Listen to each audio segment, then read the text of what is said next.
Murder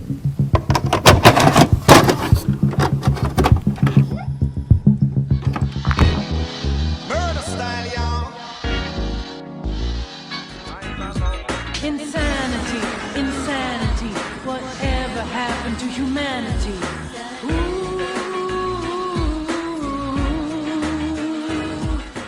Bad Moon. We're going to be reviewing Bad Moon today. Oh, man. I cannot wait to talk about this movie. This movie is a 1996 werewolf film that has been directed by Eric Red. Ted is working in Nepal when he and his girlfriend are attacked by a mysterious creature. Ted, though brutally maimed, survives, but his girlfriend was not too lucky. To move on and recover from his past, Ted moves in with his sister Janet and her son Brett, but soon realizes that he was attacked by a werewolf. Ted is helpless to stop his transformation, and only Brett's German Shepherd Thor is able to see that Ted is in danger to everyone around him.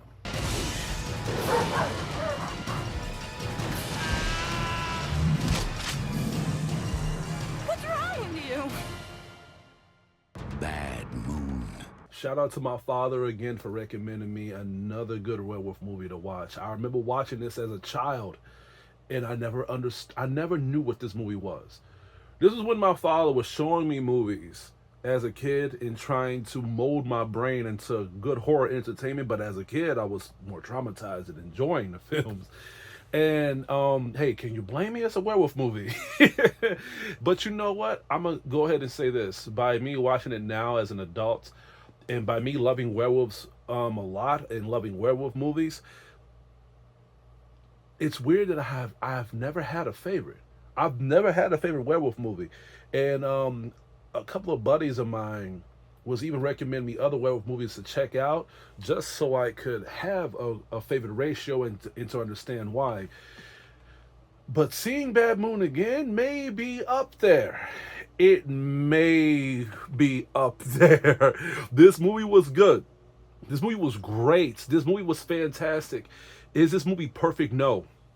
No, I have a major flaw with this film. But to be fair, a lot of films back then were suffering the same issue when it comes to horror activity and trying to be pushed into the screen so you could be more like engaged to the fear aspect of it being pushed being pushed in front of you. Y'all may know what I'm talking about by throwing that. The movie picks up at a very, very fast pace, and a pace where it happens without warning. Now, when it comes to werewolf films, I like it when movies like this starts, where they immerse you with the activity of literally interacting with the enemy, with the threat, which is the werewolf itself.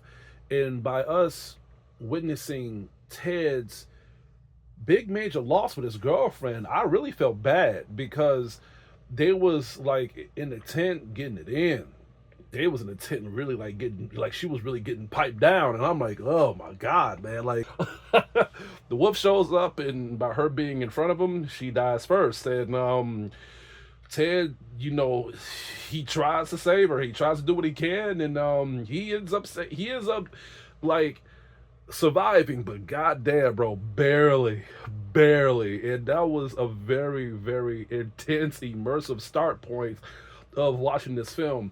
Anyone that has seen Bad Moon would agree with me. By watching the beginning of that scene will make you be entwined and be engaged in what else this project has to offer when it comes to the activity of werewolf behavior. Pretty soon after this whole thing happens with Ted's traumatic experience, this is when he decides to try to move on and try to escape what happened to him in the past. This is when we get introduced to more characters into the project by him moving in with his sister and her son and a dog. This is when we get introduced to Mariel Hemingway as Janet, the mother character to the son and the dog.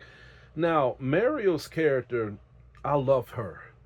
She didn't really do as much into the project. She was one of these normal characters that didn't try to apprehend much of in normal activity as a project continues, but that doesn't mean that she was like walking into danger or just trying to investigate a lot of things that people would like not investigate if they didn't have no weapons. No, Mariel was a character that I adored, admired, and above all, she she was very into common sense. A very strong character too. Like there was a scene where she is literally like leaving the house with her son, and this swindler tries to bribe her by pressing charges by persuading the dog to attack him, and she read him like a book. She was like, listen, like, I know what you're trying to do. I know what you're trying to do. By him trying to sell her some fake items and try to persuade the dog to attack him while doing so was pretty smart, but at the same time, it did not fool Janet at all. And by him saying that he was going to call a lawyer, she was like, great, I am a lawyer. Hit me up. So that was when he got scared and ran off. And by that scene, it showed me her imposement of her character. This is a character that doesn't, like, you don't want to fuck around. And they prove that more as we continue knowing more about her as the project continues as well. I was more curious about the son, Janet's son, that is played by Mason Gamble. His name is Brett. Normally with horror films, kids like to drive plot by doing stupid shit. But Brett's character, no, he did not. Mason did a pretty good job. He obeyed the mother. He didn't do anything rational. He didn't try to walk into no in-conclusion sets of him trying to encourage danger to evolve. The kid, the little fucker did pretty good. I can't say little fucker because that kid is probably my age now. He's probably like 34, 35 years old. That'd be funny if he looked at this review and was like, dude, I'm the same age as you now. Or he's probably a little older. But anyway, I was cautious. Because I was like, man, I hope this kid doesn't try to, like, walk in the woods knowing that there's a werewolf around or whatever. But no, like, I liked his kid. I liked this kid a lot. This kid really, really helped me engage to the whole film just to see how the progression cycle of the tension and the fear and the werewolf activity is going to be in play when it comes to us believing the fear aspect emerging into the whole project. And this would be Uncle Ted. Ted that is played by Michael Pear. Even though I explained the choreography set of the beginning of his character's lore, as the story continues, it was all focused on him. This traumatized, tarnished man who experienced werewolf activity and becomes a werewolf himself due to him being bitten. The weight of him going through this depression of him losing his girlfriend and by him having this werewolf curse really immersed me of his character's behavior.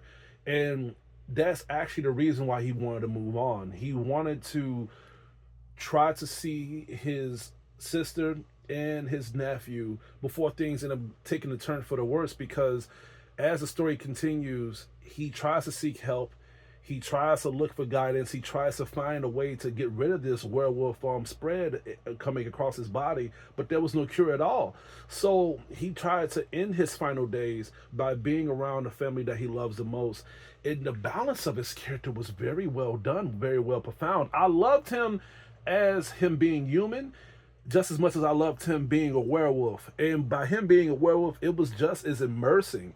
And there was even times where, as it was beginning to get into the second part of the film, when he moves closer to the sister before they move in to a closer ratio so they can keep an eye to each other, there was activity of dead bodies being around the whole area where they was living in, and we knew it was him doing this. So that was when he was beginning to be more restrained to himself, by him coming across certain things that could help him control his urges. When it was getting dark outside, like, he would chain himself to a tree so he would not harm anybody.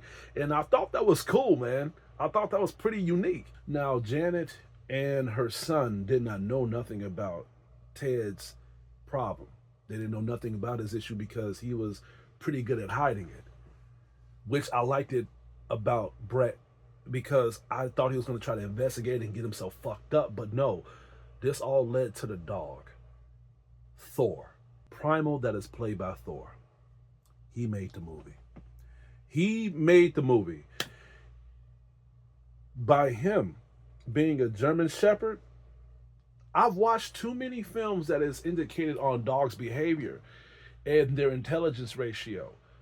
even up till now. But watching this, I don't think there's any film that I've seen that's probably films like this that is better than the acting perspective of a dog's behavior.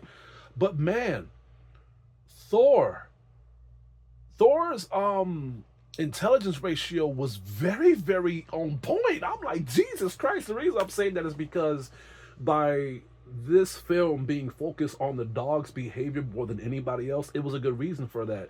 By him being a watchdog, an overprotective watchdog, by the time Thor is introduced to the project, we notice how much he loves his family, how much he protects his family, how much he is willing to do to sacrifice even his own vision towards everybody else to make sure that his family is safe. And I grew love and attached to this dog's character. I grew attached to Primal. I really did. So when we're introduced to Ted merging with Thor, this is where the protective ratio of his character comes in, where we begin to see him act a little bit too overprotective towards the family. But we get it. This is a watchdog. So in order for him to accept Ted, he has to earn his trust. But it didn't play a part in Ted's behavior, because Thor was beginning to investigate Ted's disappearances. Where was he going later? Why was he in a trailer park so long? And at the same time, where would he go at night? So this is when Thor would investigate, and this is when we begin to see him discover dead bodies and certain activities of Ted's behavior. He witnesses him transforming into a werewolf himself. Now, we know the dog can't talk. So by Thor not communicating to Janet and Brett, he tries to make sure that they are safe by him being around them at all times. And I thought that was cool. And especially when Ted was noticing Thor's behavior, this is when it was beginning to clash a lot. By us understanding Ted's behavior and understanding his mindset of him trying to be around the family and trying to express his love towards his family, Thor knows Ted's secret. So they're both clashing at each other so much. And it was very immersive, very, very engaging, especially that part after when he witnessed Ted's transformation and he just outside in his trailer park just watching him before he leaves the house. And I'm just like, Jesus Christ, like Thor is no fucking joke. As the project continues, the film decides to put like a good immersive feel towards all the characters. Immersive feel towards Ted when it comes to his profound expertise of everything beginning to fall in place when it comes to Janet and her son slowly beginning to figure certain things out when it comes to his activity and his behavior towards them, and Thor trying to win them over by them realizing his activity. And this part of the film actually made me cry, because when Ted won the family over by temporarily getting rid of Thor, it gave me tears. It gave me tears because I was like, no, man, please don't get rid of that dog. That dog is a very big strength to the family. In fact, if it wasn't for Thor, they probably would have died already. And by like the vet getting rid of Thor and Ted just sitting there just staring at him, just saying, and Thor just crying and trying to like break free, I'm like, oh my God, like this was giving me tears, man. This was giving me bad tears. And it was very big emotional weight too. And even though that scene was supposed to make you hate Ted, it actually made me want to open up to Ted more, because I was like, you know what, maybe by the dog not being there, maybe Ted can actually have a chance to be closer to the family, so he could express himself and literally tell them both, like, listen, like, this is what happened to me and I need to explain this to y'all before it's too late. So it was an understanding scene for me. And I thought that scene was well done and well executed, even though that's not what happened.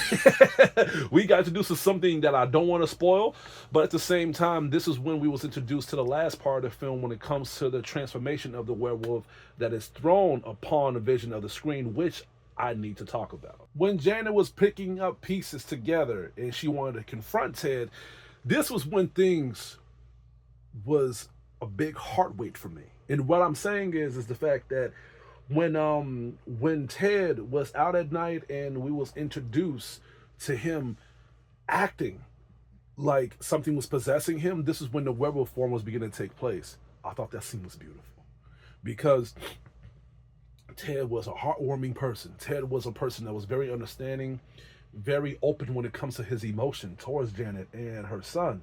So by him slowly changing, slowly transitioning, you saw like the demon emerging and interfering with his subconscious. So he was like literally calling calling her out of her name, saying that you're a stupid bitch. You should have paid attention to the dog's behavior. And he was like apologizing, and I'm like, wow, like this is literally like bipolar activity of the wolf emerging and him still holding on to his humanity, so he can buy her time so she can escape. So I was like, this is a pretty good transformation. I like this a lot. And as for him transforming fully, it wasn't like, him just like howling and just being all like bold when it comes to like showing off his muscles and saying ho ho ho ho. No, it wasn't like that at all. He transformed very aggressively, and he was screaming as his bones was beginning to like gain more like length and stuff like that. And I thought that was cool, but what fucked it up was the CGI. What fucked it up was the CGI. Here's the thing. They was adding CGI and some 3D elements into the transformation, and it really fucked it all up. Now, I know some people may say that, well, the movie is a little old, give it a break. But look, I've just seen The Howling. That was made in 1981. Way better transformation. So there's no excuse.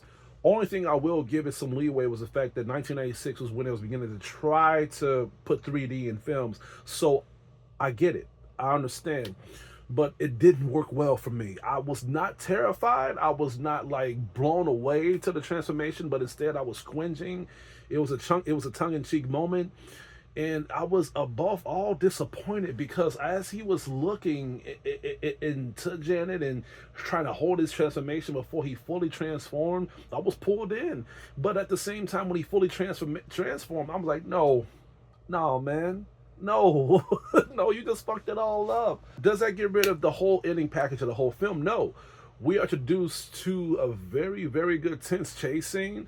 Janet fights for her life. She fights for her son's life. And above all, we get a very, very badass fight between Ted and Thor. And it was very intense, man. I'm like, whoo, Jesus Christ, man. I was like literally like jumping like this back and forth because I know how werewolves act on this film, tearing people apart, ripping them wide open, man. And I was beginning to feel like, man, I don't think Thor is gonna last 2 minutes fighting this nigga. But Thor held his own. Man, he held his own, bro. I'm like, Jesus Christ. But that's why I was very like at a tense level. And I've talked to a couple of people that reviewed this film, and they were saying that the fight scene between Thor and Ted was very understandable because Ted was probably still holding parts of his humanity so he won't take down Thor. So I think that Thor probably would have lost if he gave his full strength. But either way, man, the fight was brutally cool. It was bloody, it was gory, it was fucking badass, especially when Ted wanted to end it all. Especially when Ted just looked at Thor and just told him, just do it. Just do it. And Thor is a fucking goon. I love Thor so much, man. Like, I want a German Shepherd now. I want a German Shepherd. Oh my God. Overall, this movie was great. This was a damn good werewolf movie, man. This was a very good treat for me. And if people love werewolf movies, if y'all love werewolf movies, and if y'all haven't seen The Howling, I'm not The Howling, if y'all haven't seen Bad Moon, I get it. There's a lot of werewolf movies out there. I recommend it. I highly recommend y'all watching this film. Like, it aged well, but not the CGI. If it even aged at all in a positive tone in 1996. But yeah, that's all I have to say. Check it out. Watch it. Let me know what y'all think. I'm gonna have to give Bad Moon an A. I put a lot of time on this review because I wanted to critique every scene, every angle, every choreography set piece, and above all, every tone of dialogue into this project and take it in the way of me fully understanding the motivations, the actions, and above all, the bonding of all these characters. I like to review films and I like to critique things in ways for me to let people know that I fully understand projects like this when it comes to the directors and the producers giving us the eyes of the emotions of characters, especially when it comes to Ted. I love Ted just as much as I love Thor when it comes to the dialogue, but when it comes to the execution set of feeling for the characters, I'm stuck into the middle. I'm stuck into the middle. Well, y'all know that bell. That's all I have to say for today. Please stay tuned for my upcoming reviews and videos headed your way. This is Hugo, your critic teacher.